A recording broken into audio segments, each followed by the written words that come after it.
नमस्कार, मैं पायल शुक्ला आप सभी का स्वागत है इन 24 न्यूज में। आइए एक नजर डालते हैं अब तक की 25 बड़ी खबरों पर। पुणे के राजगुरु नगर शहर से लापता 2 नाबालिग लड़कियों का एक ड्रम में मिला शव मिलने के बाद पुलिस ने आरोपी को एक होटल से किया गिरफ्तार। पोस्टमार्टम रिपोर्ट आने के बाद की जाएगी आगे की कार्रवाई।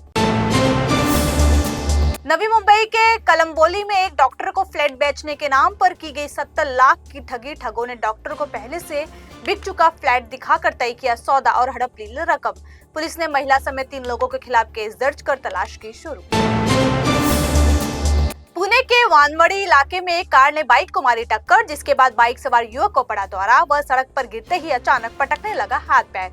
इसी बीच वहां पुणे पुलिस के डीसीपी पहुंचे और उन्होंने अपनी अलर्टनेस से युवक की बचाई जान। महाराष्ट्र विधानसभा चुनाव को लेकर शिवसेना युवती ने अपने मुखपत्र सामना के जरिए प्रधानमंत्री नरेंद्र मोदी और एनडीए सरकार को घेरा।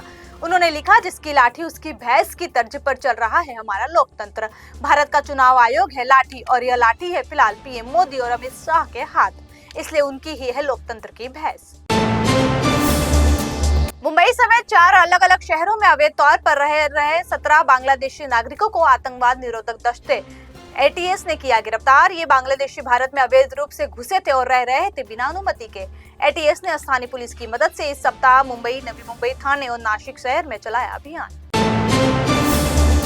महाराष्ट्र राज्य वक्फ बोर्ड के अध्यक्ष समीर काजी ने रातूर जिले के उन किसानों से की मुलाकात जिन्हें अपने जमीन के मालिकाना हक को लेकर वक्फ अधिकरण से मिले हैं नोटिस। काजी ने कहा, किसानों को नहीं है घबराने की जरूरत और याचिकाकर्ता के दावे के विपरीत संबंधित भूमि बोर्ड के राजपत्र में नहीं है सूचीबद्ध। मुंबई में नए साल की रात को फुल नाइट पार्टी की दी गई है छूट। होटल और रेस्टोरेंट एसोसिएशन ने शराब परोसने के नियम किए सख्त। 4 पैक के बाद शराब न देने और सुरक्षा के उपाय किए गए लागू। शराब पीने वाले ग्राहकों के लिए ड्राइवर और ओला उबर की होगी व्यवस्था। आईडी कार्ड की होगी जांच। देश की आर्थिक राजधानी में ऑस्ट्रेलिया के एक एनआरआई बिजनेसमैन के साथ ठगी का मामला है सामने। मुंबई एयरपोर्ट पर एक टैक्सी ड्राइवर ने फर्जी ऐप का किया इस्तेमाल। विले पार्ले तक 10 मिनट की सवारी के लिए मांगे 2800 रुपए। पीड़ित की शिकायत के बाद पुलिस ने टैक्सी ड्राइवर को किया गिरफ्तार। शिवसेना यूपीटी नेता संजय राउत ने महाराष्ट्र के मुख्यमंत्री देवेंद्र फडणवीस पर लगाए गंभीर आरोप। कहा, सीएम फडणवीस भीड़ के नक्सलियों को दे रहे हैं संरक्षण, जिन्होंने जिले की प्यारी बहनों को बना दिया विधवा। राउत ने कहा, पिछले कुछ सालों में भीड़ में लगभग 38 हत्याओं की घटनाएं आई सामने। एनसीपी सांसद सुप्रिया सुले ने ईवीएम को लेकर दिया बड़ा बयान। कहा, ठोस सबूतों के बिना ईवीएम को दोष देना है गलत। उन्होंने बारामती में अजित पवार के खिलाफ चुनाव लड़ने वाले योगेंद्र पवार से वोटों की रिकाउंटिंग के लिए आवेदन वापस लेने का किया अनुरोध। सुप्रिया सुले के नए बयान से गर्म हो गया माहौल। दिल्ली में अगले साल होने वाले चुनाव से पहले गरमाया सियासी माहौल। मुख्यमंत्री अरविंद केजरीवाल द्वारा घोषित महिला सम्मान योजना और संजीवनी योजना को लेकर दिल्ली सरकार के ही 2 विभागों ने बताया फ्रॉड। वहीं प्रवेश वर्मा पर आम आदमी पार्टी ने नोट बांटने का लगाया आरोप। बीजेपी ने इन आरोपों को खारिज कर आप पर किया पलटवार। बिहार में बीपीएससी परीक्षा रद्द करने की मांग को लेकर प्रदर्शन कर रहे छात्रों पर पुलिस ने बेरहमी से किया लाठीचार्ज। महिला प्रदर्शनकारियों को भी नहीं बख्शा गया। विपक्ष ने सरकार को घेरा, जबकि बीजेपी ने तेजस्वी यादव पर छात्रों को भड़काने का लगाया आरोप। अजमेर दरगाह क्षेत्र में बुलडोजर एक्शन, व्यापारियों में मचा हड़कंप। नगर निगम का जारी एक्शन, 50 से ज्यादा अतिक्रमणों पर कार्रवाई। अजमेर में ख्वाजा गरीब नवाज की दरगाह में 28 दिसंबर के झंडे के रस्म के साथ उर्स मेले की होने जा रही है शुरुआत।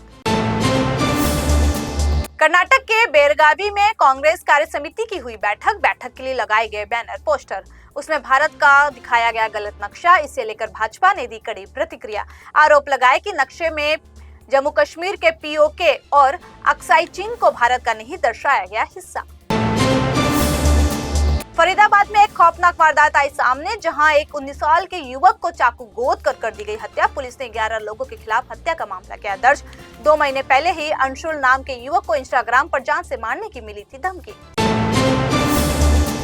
गुरुवार को दोपहर अचानक एयरटेल की सर्विस हुई ठप। इसकी वजह से बहुत से यूजर्स को परेशानी का करना पड़ा सामना।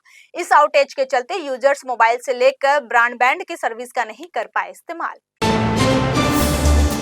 दिल्ली में विधानसभा चुनाव से पहले आप और कांग्रेस आमने सामने, दोनों में बढ़ती जा रही है जुबानी जंग।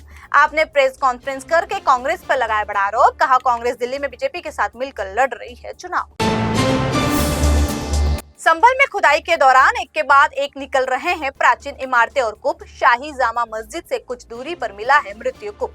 यह कुआं बीते 30 सालों से पड़ा था बंद, इसी का पानी पीकर होती थी पूजा पाठ की शुरुआत। आरजेडी नेता ने मुख्यमंत्री नीतीश कुमार को महागठबंधन में आने का दिया ऑफर।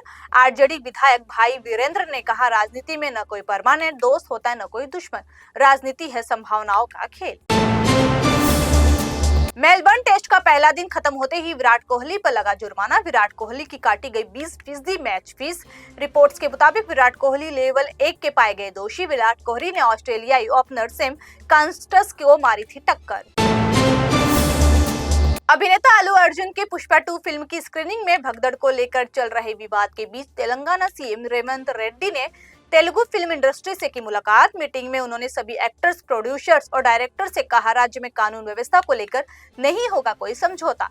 घटना के बाद सरकार और फिल्म जगत के बीच उत्पन्न तनाव को खत्म करने के लिए हुई यह बैठक। नई दिल्ली सीट से कांग्रेस पार्टी के उम्मीदवार संदीप दीक्षित ने दिल्ली के उपराज्यपाल वीके सक्सेना से मिलकर उन्हें दी शिकायतें। संदीप दीक्षित ने आम आदमी पार्टी द्वारा मुख्यमंत्री महिला सम्मान योजना के तहत महिलाओं के साथ धोखाधड़ी का लगाया आरोप। उन्होंने कहा, अरविंद केजरीवाल और दिल्ली की मुख्यमंत्री आतिशी के खिलाफ धारा 420 के तहत की जाए कार्रवाई। दिल्ली में आगामी विधानसभा चुनाव से पहले कई पहलवान और बॉडी बिल्डर आम आदमी पार्टी में हुए शामिल। पार्टी प्रमुख अरविंद केजरीवाल ने खेल और फिटनेस से जुड़े तिलकराज, रोहित दलाल और अक्षय दिलावरी का आम आदमी पार्टी के कार्यालय में किया स्वागत और उन्हें सौंपी पटका और टोपी।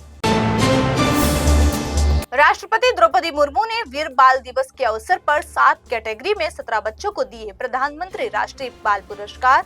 बच्चों की असाधारण उपलब्धियों के लिए दी गई यह पुरस्कार। राष्ट्रपति ने आज दिल्ली में राष्ट्रपति भवन सांस्कृतिक केंद्र में आयोजित एक समारोह में दिया यह पुरस्कार। राष्ट्रपति ने पुरस्कार देते समय बच्चों को दी बधाई। इजराइल का गाजी पर फिर अटैक। इजराइल हमलों में कम से कम 10 लोग मारे गए और 1 दर्जन से ज्यादा लोग हुए घायल। हमले में कई पत्रकारों की हुई मौत। फिलहाल के लिए इतना ही। देश और दुनिया की तमाम बड़ी खबरों के लिए जुड़े रहिए इन24 न्यूज से। साथ ही इन24 न्यूज के social media platform YouTube, Instagram और फेसबुक को लाइक, सब्सक्राइब और शेयर करना ना भूलें।